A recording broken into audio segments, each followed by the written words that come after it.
For half a century, human spaceflight has been strictly confined to low Earth orbit.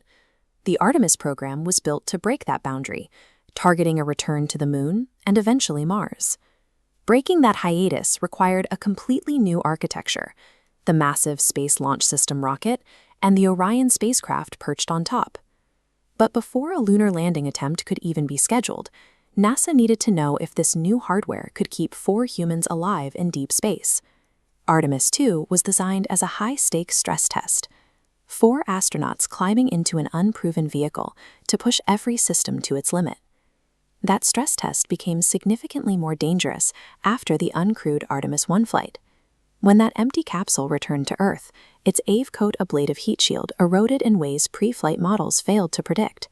Hot gases became trapped deep inside the shield material. As the pressure built, the shield cracked and chunks of material spalled off into space. Designing and installing a completely new heat shield would delay the Artemis program for years. Instead, engineers developed a workaround involving the capsule's return trajectory. Taking that calculated risk meant surviving re-entry now dictated every orbital maneuver the crew made.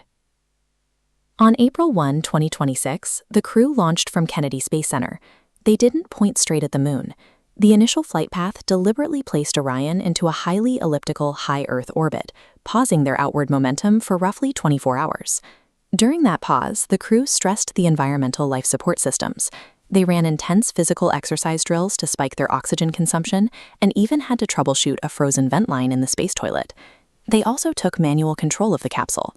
Using their spent rocket stage as a target, the crew piloted Orion through a series of proximity operations to test exactly how the new vehicle handled. If the life support failed, or the thrusters didn't fire correctly, the crew was still close enough to Earth to easily turn around. This initial orbit was a mandatory safety net. Once Mission Control confirmed the hardware was stable, they authorized the translunar injection burn.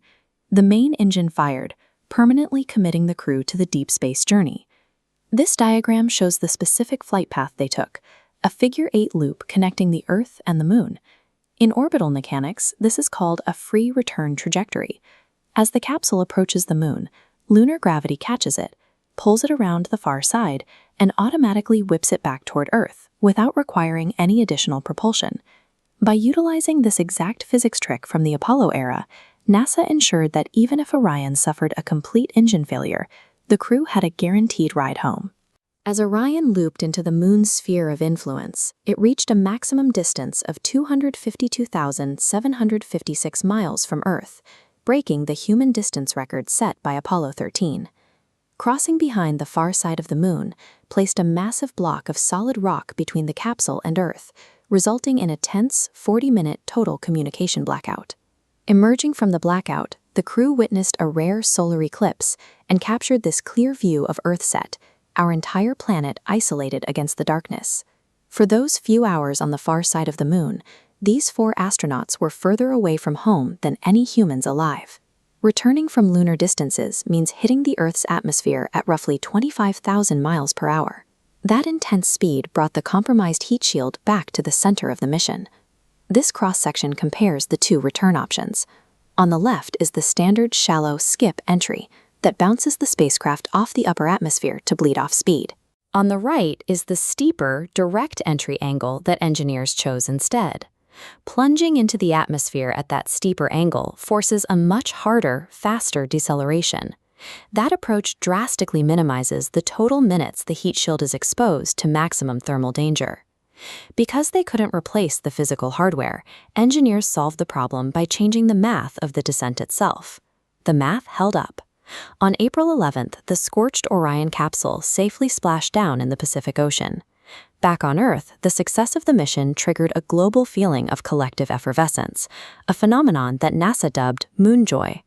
Millions of people experienced the deep space flight in real time, aided by a new optical communication system that allowed the crew to beam down constant, high-definition video. The massive rocket, the modified trajectory, and the intense trial of untested life support systems all worked. The stress test succeeded, clearing the path for humanity's return to the lunar surface.